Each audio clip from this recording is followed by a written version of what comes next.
Salut et bienvenue pour cette dernière vidéo sur la Ligue des Champions 2020-2021 et c'est une finale 100% britannique et ce n'est pas la première fois que ça arrive, c'était pas plus tard qu'en 2019 entre Liverpool et Tottenham et c'était arrivé également en 2008 avec une finale Manchester contre Chelsea une fois encore.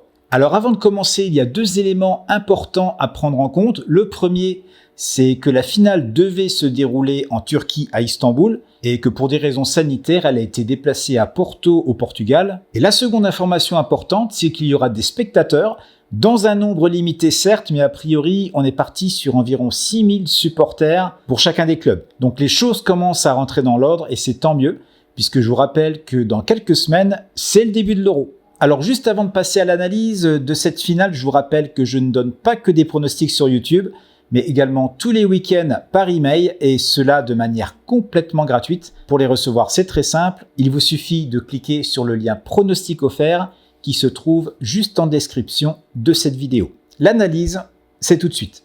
Donc notre grande finale opposera finalement les deux clubs anglais Manchester City et Chelsea.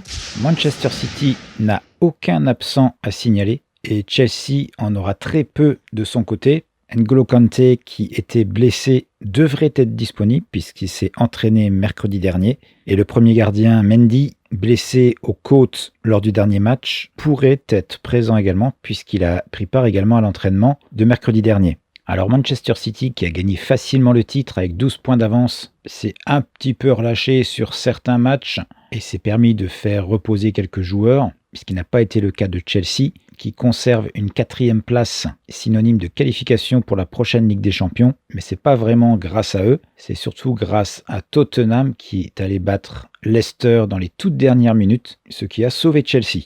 Alors on pourrait avoir des inquiétudes pour Chelsea qui a perdu coup sur coup la finale de la Coupe d'Angleterre, puis le dernier match contre Aston Villa. Mais quand on arrive dans une finale de Ligue des Champions, la forme n'a plus vraiment d'importance. C'est le dernier match de la saison. Les deux équipes vont se donner à fond. Chelsea a déjà gagné la Ligue des Champions. La dernière fois, c'était en 2012. Mais pour Manchester City, eh bien, ce n'est jamais arrivé. Ils sont désespérément à la recherche de ce titre suprême. C'est la première année où ils passent les quarts de finale. Et de belle manière, puisque les deux dernières équipes qu'ils ont battues, c'était Dortmund et le PSG, on va dire plutôt facilement. Très souvent, entre ces deux équipes, nous avons eu des matchs serrés et je m'attends un peu à la même chose. Je pense que City va dominer et que Chelsea va attendre les occasions de contre. Chelsea et City ont de très bonnes attaques tous les deux, mais ils ont également les deux meilleures défenses de la première ligue anglaise cette saison. Donc je ne vois pas forcément beaucoup de buts. Et sur ce match, je vais vous proposer deux paris. Le premier, ce sera les deux équipes marquent non, ce qu'on appelle encore le Both Team to Score en anglais ou encore le BTTS.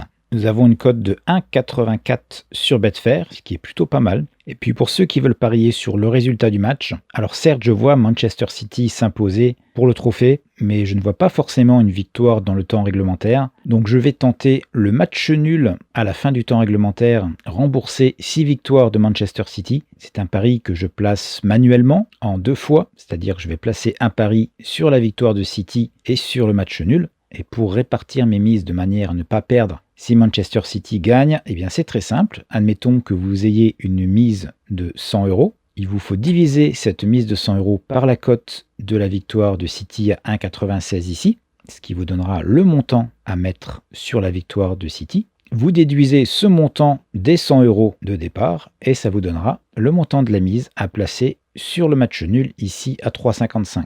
Et ça vous donnera une cote pour votre pari autour de 1,75. Et sur les deux paris que je viens de vous donner, je ne dépasserai pas les 2% de mon capital pour chacun. Alors comme d'habitude, je vous invite à me laisser vos pronostics pour cette finale en commentaire. Je vous donnerai mon avis. Et puis, puisque nous sommes à quelques jours de l'Euro, je vous annonce que je ferai des vidéos YouTube sur la plupart des matchs pour vous donner mes pronostics les plus safe et vous permettre de réaliser un maximum de profit durant cet Euro. Je vous retrouve donc dans quelques jours pour d'autres vidéos pronostics ou conseils. En attendant, bon pari à tous.